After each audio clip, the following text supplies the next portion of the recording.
One Piece took the cover of the magazine this week with a badass shot of the Straw Hat Trio. We also received a color spread of the Straw Hats enjoying french fries while using jellyfish as parasols. Along with them, we have Bonnie, Kuma, and Dr. Vegapunk. This could be a tease of how the crew will look once we leave Egghead Island, at least for a little while. Although, that does make me wonder about the other Vegapunks, since they're not here. For the author comment, Oda spoke of the late great pioneer of fiction and creator of Dragon Ball, Akira Toriyama. Quote, "I bet you're as carefree as ever, building models with a halo above you, saying, the life of a mangaka is tough. I salute you."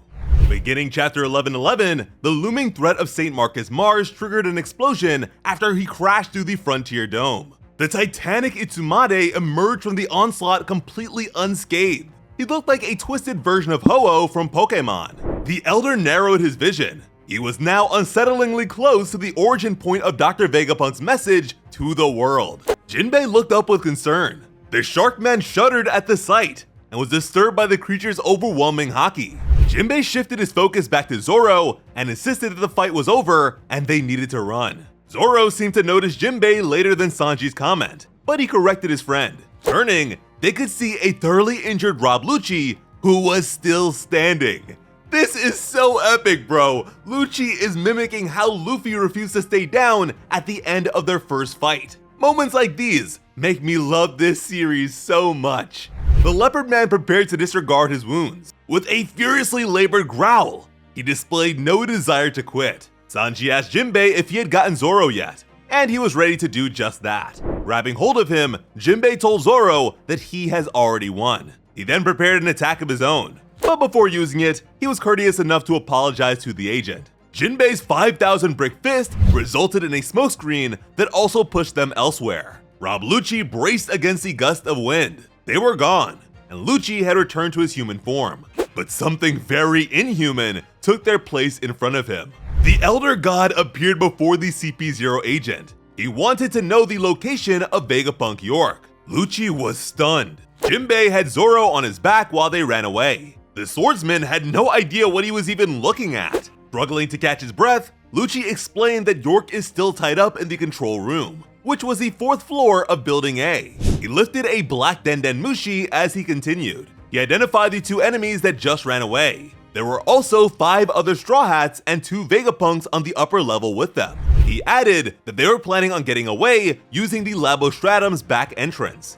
Then, there were the 4 Seraphim and 85 Cypherpole agents being kept in the basement. And finally, they were 6 minutes away from the start of Vegapunk's message. As Hattori flew over, Mars complimented Lucci for his thorough report. He had everything he needed to know. But as the feathered deity began leaving, Lucci insisted that he had one last thing to convey. He grimly expressed that his partner Kaku was still badly injured in the control room. Lucci begged the Elder to find a way to spare his life. Again, we keep seeing faint sparks of humanity and self-interest in the ever-faithful Rob Lucci. I eagerly await his inevitable defection. St. Mars did not hesitate to doubt the likelihood of such a possibility. After all, it's rather difficult to preserve the life of a specific insect when you're getting rid of the entire hive. And if you notice, bolts of electricity can be seen around him.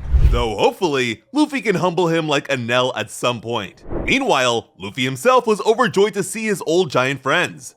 The trio gleefully chatted near the now headless Gorosei worm. Luffy emphasized how it had been more than 2 years since they'd seen each other. Honestly, the giants barely recognized him. Brogy mentioned how stories were told about the god Luffy represents in Elbaf. He wanted to know where Luffy learned about how he looked. Straw Hat had no idea what they were talking about. Dory noted that Luffy's appearance is a nice surprise. The young sun god still didn't understand, but they could always talk about that stuff later. I guess Dr. Vegapunk was familiar with Gear 5's appearance thanks to knowledge from the giants. War Curry certainly didn't expect to encounter giants on Egghead.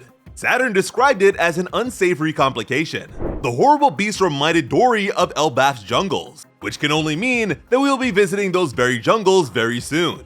And in One Piece, when I hear jungle, I can only think of training. And now that I think about it, that's mostly how both of our Elbaf enthusiasts, Luffy and Usopp, spent the time skip. Staying on task, Luffy told his friends that they weren't supposed to be fighting right now. They needed to run away. As it turns out, the giants already heard this from Sanji on their way over. He wanted them to tell Luffy that they're gathering on the other side of the island. Sanji placed his faith in their success. The Giants told Luffy that they decided to help out once they saw the news. It sure is nice to have good friends you can depend on. And funny enough, Vegapunk has X's for eyes on this little diagram. And I totally needed this visual aid, so thank you, Oda. Dory lifted a horn to his mouth as he inhaled. They didn't want to see the Straw Hats be captured by the Marines. He blew the horn to produce an incredibly loud noise. All the other Giants recognized the sound. They knew that this signal meant that their captains had found Luffy. Triumphantly raising their weapons, the warriors all prepared to go to their ship. It was time to leave. Rescuing the Straw Hats was their only objective here. And it wasn't like destroying the Marine warships would give them any treasure. They laughed as the Marines trembled with fear. Top Man didn't like that they were signaling a retreat, and decided to return the favor with something similar. He planned to show them how pointless trying to escape would be. Luffy reacted to the intent even before the surge arrived. As with a billowing roar, the Hog God demonstrated his conqueror's haki. Luffy and his big friends were forced to brace against the outcry. Trees and debris moved as if in the midst of a natural disaster. It even managed to blow away Luffy's eyes, hat, scars, pants fluff, and sandals, much to Brogy's horror. The effects were felt far beyond their fight. Fear overtook the Marines yet again. Some began to pass out from the pressure. The giant captains were worried about Luffy, but his strange body was able to bear it. Luffy noted how close that was while reattaching his scars like stickers. Recognizing this to have been a conqueror's haki roar, Luffy wondered who the heck this guy was. Brogy put it simply by calling him a world government big shot. The not-so-little piggy spiraled through the air, shocking Luffy. But the two giants were prepared.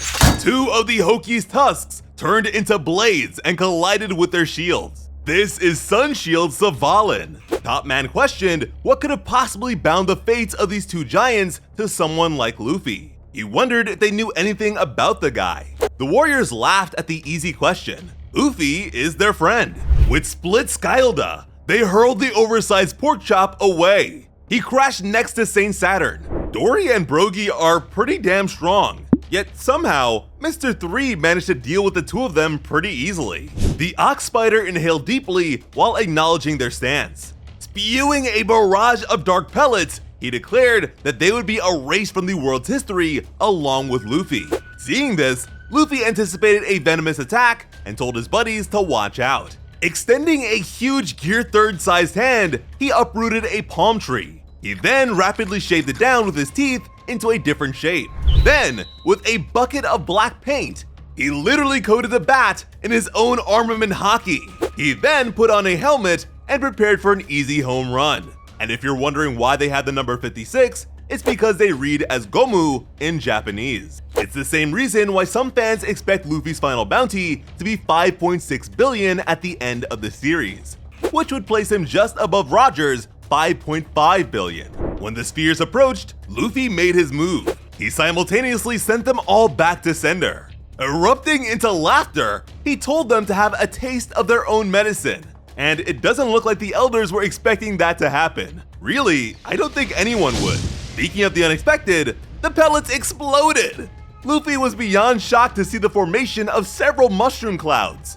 Now, I'm sure some people will complain or misunderstand Luffy's Gear 5 abilities, but I love every second of this. Don't let the intense fights and circumstances distract you from the fact that One Piece is, and has always been, a silly series. These gag bits also aren't that easy. They actually have to be funny, and like Luffy, Oda doesn't miss. Two giant crewmates told their captains that the flames would block off the forest. Dory decided that it was time for them to go, but Brogy didn't see much of a reason to rush anymore since the beasts were gone. But Luffy corrected him. They still needed to hurry since their opponents can't die. All three silhouettes could be seen emerging from the flames. From what we've seen, Saturn has access to poison, Mars has electricity, Top Man has fire, Ethan Barron has ice, and Jupiter has earth. Luffy and the giants started running away as Dory wondered if they were truly immortal. Luffy wasn't totally sure, but no matter what he tried, they just kept coming back. Brogy had never heard of any race or ability that would provide that sort of power. But even though they were running away, he chose to see this as a victory. The only ability we know of that could provide something like this would be the Ope Ope no Mi's ultimate power. But was it really used on each of them individually? Or is this somehow an extension of Imu's immortality from the same source? That aside, the Gorosei are scary, but hardly invincible. Someone just needs to throw them into the sea. Nami and the others were with the Sunny, and she told Jinbei and Zoro to hurry. Jinbei let her know that they were on their way. Zoro protested that they would be able to get there much faster if they could both run normally. But getting Zoro to run in a completely straight line would be impossible. Bonnie had made it to the giant warrior pirate ship, but there was a group waiting for them. Vice Admirals Palm Sky, Guillotine, and Red King were here to get rid of her. Sanji was still running with Dr. Vegapunk. At the same time, St. Marcus Mars appeared in front of York and asked her for the location of the room shown on the monitor. He might as well have been a biblically accurate angel because she was terrified. The big mouth maiden started crying as the monster spoke. She wondered who it was and begged it to leave her alone. Meanwhile, Marines surrounded Kizaru and wondered if he was hurt. If so, they wanted to treat him. Still covering his eyes, the Admiral admitted that his wounds run deep. This only made them want to help him even more, but all he wanted to do was rest. Our boy is going through it. Retirement must be calling his name. But besides that, there was a more urgent call. Something far larger than even a giant had suddenly appeared on the northwest shore. The ancient contraption moved and creaked through the flames as if there were gentle splashes of water. The Titan of the Inferno was said to be growling something. After hundreds of years, the ancient Iron Golem is finally back online, and it begs for Joy Boy's forgiveness. This is very reminiscent of Zunisha. The giant elephant used to be close to Joy Boy too, but now it roams around in repentance. A robot feeling remorse is a testament to how technologically advanced this thing must be. Between this and Dr. Vegapunk's message, Oda is dangling a lore bomb the likes of which we have never seen over our heads. The Gorosei thought that this thing was destroyed centuries ago. It nearly destroyed the Holy Land, and thanks to Luffy, the Gorosei will have no choice but to face this nightmare yet again. At this point, we've been updated on the status and locations of pretty much every relevant character except for Stussy. She's been pretty elusive in general, so I'm curious what Oda may have planned for her, especially since she can't return to the world government since she betrayed Lucci and Kaku. Now, if you didn't know, One Piece will be on break for the next 3 weeks. Oda absolutely deserves his rest, and the hype will continue once he's back. Let me know your thoughts on everything in the comments. As always, I'm Slice of Otaku. Thank you all so much for watching and have an awesome day. I love you.